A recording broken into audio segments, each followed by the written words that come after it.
Welcome back. We're picking up where we left off. Right, the Edict of Destruction has been sealed. Exactly. Yeah. Esther has just stated, if I perish, I perish. She is committed to an audience with the king. And she has no legal right to request this audience. So today we finish the book of Esther. We have a lot of ground to cover. We really do. I want to outline the structure for this deep dive right up front. First, we will pick up the narrative thread. We will trace the events from Esther's entrance into the throne room, all the way through to the establishment of Purim. Just walking through the story itself. Yes, exactly. Next, we will pivot. We'll outline 3 analytical questions raised by the text's second half. Then we will explore those 3 themes thoroughly. And those themes are, first, hidden providence and the theology of divine absence. Right. Second, the ethics of the killings detailed in Chapter 9. That's a heavy one. It is. And the third theme is the historical critical origins of Purim. Finally, unlike our previous discussion, we will conclude with a full devotional section. We deferred this segment until the end. It will focus specifically on themes from the Come Follow Me manual. So we start with the narrative continuation. It begins with a moment of high risk. The text places Esther in position of immediate physical danger. She puts on her royal robes. She stands in the inner court. She positions herself in direct view of the king's hall. Which, as we established last time, violates Persian law. Right. The law dictates death for anyone entering the inner court uninvited. The risk of execution is present. It's very real. But the king looks at her. He extends the golden scepter. She is spared. She is welcomed. The king actually offers her up to half his kingdom. But her response is, it's very deliberate. She doesn't mention the Edict of Destruction at all. Right. She makes an indirect request. She invites the king and Haman to a banquet that same day. So they attend the banquet. The king asks her again what she wants, and she delays a second time. She requests another banquet for the following day. She asks for the exact same guest list. So you have 2 invitations. You have 2 delays. She says absolutely nothing about the actual crisis facing her people. We read this delay carefully. It functions to build narrative suspense, but it also characterizes Esther's approach to power. Yeah, she hasn't had direct access to the king for 30 days. She needs to rebuild that trust. She's reading the room. She waits for the precise moment to make her request. Meanwhile, Haman leaves that first banquet. He is elated. He genuinely believes he is uniquely favored by the king and the queen. He walks out. But then he passes Mordecai at the gate, and Mordecai still refuses to bow. So Haman's elation just turns to rage. He goes home. He orders gallows to be built. These gallows are 75 feet high. He intends to ask the king's permission the very next morning to execute Mordecai. But the text then shifts back to the king. Yeah. And this is the turning point of the plot. The king cannot sleep. Right, insomnia. So he orders the royal chronicles to be read aloud. The reading covers the events of Chapter 2. The king hears the record of Mordecai foiling an assassination plot against him. The king asks his servants what honor Mordecai received for this action. And the servants confirm Mordecai received nothing. The timing here is just precise. Morning arrives.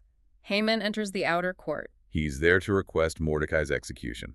But the king speaks first. He asks Haman a question. He asks, what should be done for a man the king wishes to honor? And Haman assumes the king is speaking about him. So Haman suggests an elaborate public procession. He suggests royal robes, the king's own horse. He says a noble should lead the horse through the city. The noble should shout praises for the honored man. And the king gives his order. He tells Haman to do exactly that for Mordecai. Haman is humiliated. He personally leads his enemy through the streets of Susa. He publicly proclaims Mordecai's honor. Afterward, Haman goes home in grief. He speaks to his wife and his advisors. Their response functions as narrative foreshadowing. The characters articulate the trajectory of the plot. Yeah, they tell Haman that if Mordecai is of Jewish descent, Haman has already begun to fall. They state explicitly that Haman will not overcome him. And Haman is rushed straight from that conversation to Esther's second banquet, where Esther finally makes her request. She asks for her life. She asks for the life of her people. She explains that they have been sold for destruction. The king doesn't comprehend the situation immediately. He asks who would dare to do this. Esther identifies Haman. The king storms out into the garden in a rage. He returns a moment later. And Haman has fallen across Esther's couch. He is pleading for his life. But the king misreads this action. He interprets it as an assault on the queen. That misreading seals Haman's fate. The king orders Haman to be hanged. Haman is executed on the very gallows he built for Mordecai. Esther then reveals her relationship to Mordecai. The king elevates Mordecai to Haman's former position. And the king transfers Haman's estate to Esther. However, the original edict of destruction remains legally active. Persian law forbids revoking a royal decree. Right, the text established this rule earlier. The legal mechanism of the empire cannot be reversed. So Esther and Mordecai navigate this legal constraint. They draft a second decree. They seal it with the king's ring. This new decree does not cancel the first one. Instead, it authorizes the Jews to assemble. It permits them to defend themselves. It allows them to destroy anyone who attacks them. This authorization is set for the same day as the original edict. It is set for the 13th of Adar. The narrative moves to the 13th of Adar. This is chapter 9. The text describes a complete reversal of power dynamics. Provincial officials actively aid the Jews. They do this out of fear of Mordecai's new political authority. The death toll is substantial. The text states 75,000 enemies are killed across the provinces. In the capital city of Susa, 500 people are killed on the first day. Esther makes a specific request after this first day. She asks the king for a second day of authorized defense in Susa. She also asks that Haman's 10 sons be hanged for public display. The king grants this request. 300 more people are killed in Susa on that second day. We should note a crucial detail repeated in the text. The original edict permitted the taking of plunder. Yes. But the Jews do not take any plunder. The text explicitly states this fact 3 separate times. Following these events, Mordecai and Esther take institutional action. They establish Purim. They mandate feasting. They mandate gift-giving to friends. They mandate gifts to the poor. These observances are set for the 14th and 15th of Adar. The narrative closes with a short, final chapter. It notes Mordecai's greatness. He is second only to the king. The text states he seeks the welfare of his people. It states he speaks peace to all his descendants. And that concludes the narrative sequence. So we shift our focus now. We move from a narrative overview to an analytical discussion. Right. We need to frame the specific questions this text demands we sit with. There are 3 analytical anchors for the second half of this book. The first anchor concerns the narrative reversal. The plot turns with total precision. Yet, there is 0 stated divine causation. We have to ask what this silence is doing theologically. The second anchor addresses the reality of chapter 9. The killings are numerous. The text emphasizes them. We need to approach this as a matter of honest scholarship. We also approach it as a matter of faith. And the third anchor involves the historical reality of Purim. We ask where this festival comes from, apart from the story itself. Let's start with the first question. We'll examine the issue of providence. This topic resolves the narrative tension we established in our previous deep dive. Let us trace the gaps in the text. The plot hinges on specific, unexplained events. The king experiences insomnia. A servant reads a specific page from the royal chronicles. Haman arrives at the exact moment the king is considering how to reward Mordecai. These events align perfectly to create the reversal. But the text provides no explanation for the alignment. We contrast this directly with the Joseph narrative in the book of Genesis. Right. Joseph's story involves betrayal.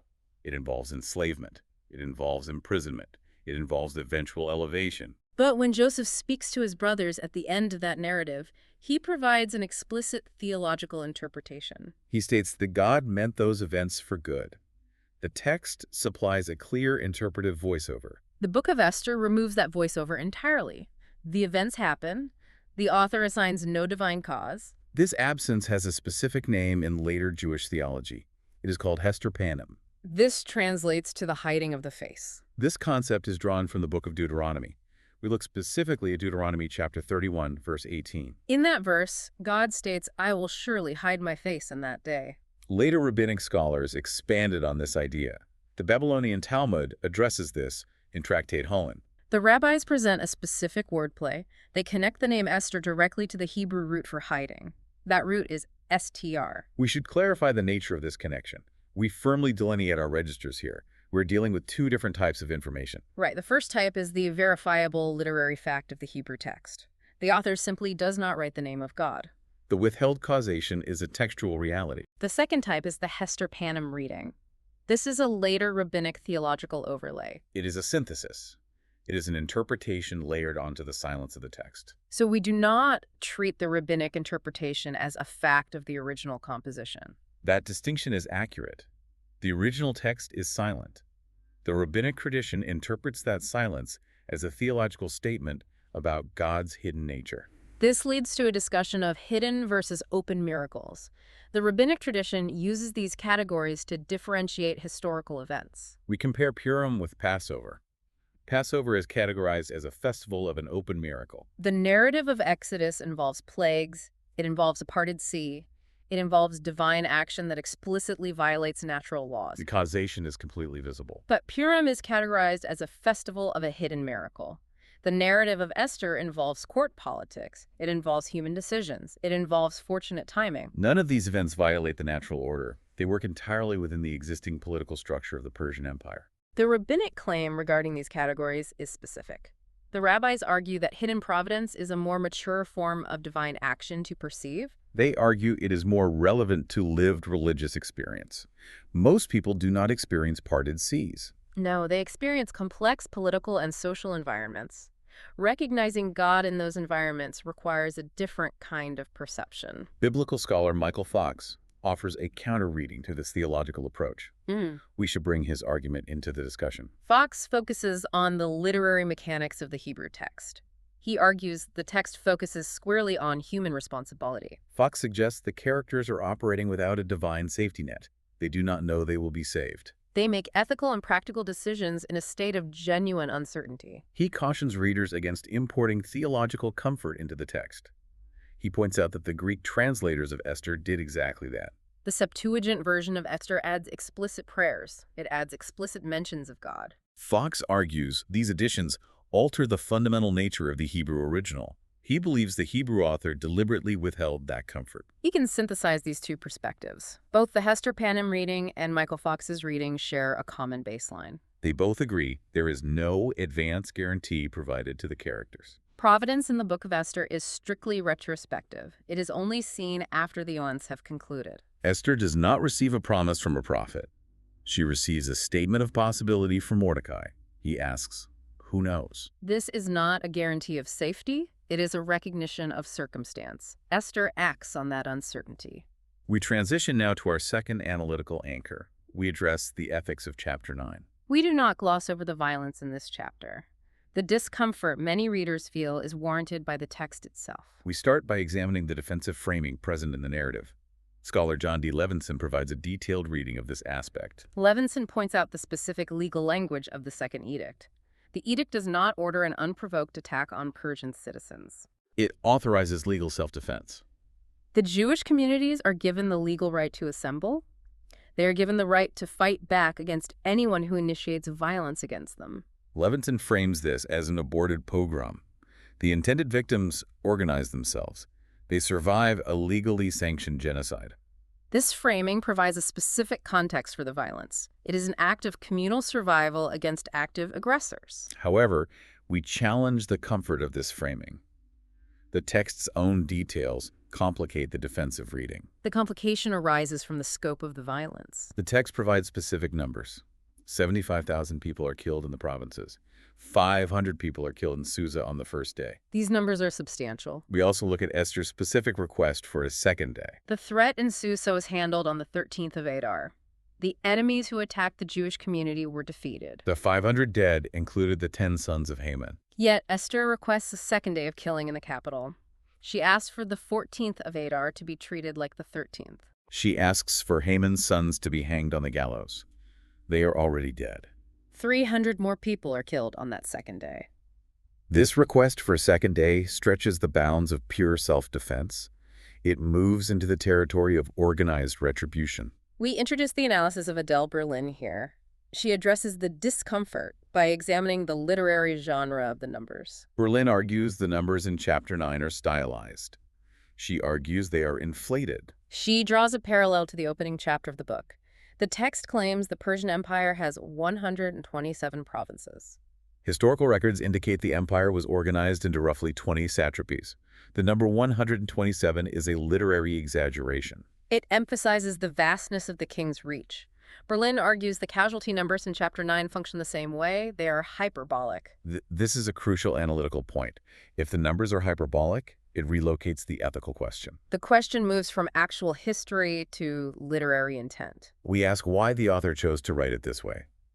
Why does a survival story choose to end on a note of expansive retribution? Why emphasize such massive casualties if they are not historically literal? We address this by examining a live scholarly argument concerning textual echoes. Many scholars link chapter 9 of Esther directly to the book of 1 Samuel. They look specifically at chapter 15. This connection relies on the genealogical identifiers used in the text. Haman is repeatedly called an Agagite. Mordecai is identified as a descendant of Kish. In 1 Samuel 15, Saul is the king of Israel. Saul is the son of Kish. God commands Saul to wage total war against the Amalekites. The Amalekites are ancient enemies of Israel. God explicitly commands Saul to destroy everything. He commands Saul to take no plunder. Saul disobeys this command in two specific ways. He spares the life of Agag. Agag is the king of the Amalekites. Saul and his army also take the best of the sheep and cattle as plunder. The prophet Samuel condemns Saul for this failure. Saul loses the kingship because of his incomplete obedience. The book of Esther picks up these exact narrative threads centuries later. Haman the Agagite is a descendant of the spared king. Mordecai represents the lineage of Saul. Both men trace their ancestry back to the conflict in 1 Samuel. The events of chapter 9 function as a narrative correction of Saul's failure. Haman the Agagite is completely destroyed. His 10 sons are killed, they're publicly hanged, the lineage of Agag is eradicated. The text also addresses the second failure of Saul. The original edict written by Haman explicitly permitted the taking of plunder. The counter-edict written by Mordecai also permitted it. Yet the text states 3 separate times that the Jews took no plunder. This repetition is deliberate. It signals to the reader that the failure of 1 Samuel 15 has been rectified. The Jewish community in the diaspora accomplishes what King Saul failed to do. They act without a king. They act without a prophet. We clarify the scope of this literary echo. This is a specific narrative closure regarding Amalek. The tradition treats Amalek as a unique category of enemy. The destruction detailed in chapter 9 is not presented as a general ethic of retribution. It is not a template for interacting with foreign nations generally. It is a closed literary loop concerning one specific ancestral adversary. Even with this understanding, we hold the tension of the text. The violence remains a difficult element of the book. Martin Luther objected strongly to the Book of Esther. His objection was based largely on the perceived bloodthirstiness of this final section. He felt the book was too aggressive. He felt it was too focused on ethnic survival at the expense of others. We do not neatly resolve this discomfort. We instruct the listener to hold all these elements together. You hold the defensive framing provided by the legal edicts. You hold the likelihood that the numbers are stylized hyperbole. You hold the literary echo connecting the events to 1 Samuel 15. You also hold the genuine, unresolved weight of the violence itself. The text demands we sit with the reality of this retribution without prematurely explaining it away. This tension leads directly to our third analytical anchor. We discuss the festival that emerges from this violence. The events of chapter 9 end with the establishment of Purim. We examine the historical origins of this festival. A chapter focused on physical survival and retribution gives birth to a festival focused on rest, feasting, and gift-giving. We ask where Purim came from. We begin with the difference between etymology and etiology. Etymology is the study of the origin of words. The text provides an explicit etymology for the word Purim. It states that Haman cast the pur to determine the date of destruction. The text defines pur as a word for lots. Linguistic scholarship confirms this. Pur is an Akkadian loanword. It means lot or die. The text correctly identifies the linguistic origin of the festival's name. Etiology is a narrative that explains the origin of custom or practice. The deeper historical critical question is whether the festival of Purim existed before the book of Esther was written. Did the author write the story to explain an existing practice? Or did the story create the practice? This is a subject of sustained scholarly debate. We outline the borrowing theories first. Some scholars argue that Purim has roots in Babylonian or Persian culture. These theories point to springtime reversal festivals in the ancient Near East. They note echoes of Babylonian mythology. The names Mordecai and Esther sound similar to the Babylonian deities Marduk and Ishtar. Some scholars suggest Purim was originally a Babylonian New Year festival. They argue Jewish communities adopted it and historicized it. There's also a broader comparative argument. We look at general Mediterranean carnival festivals.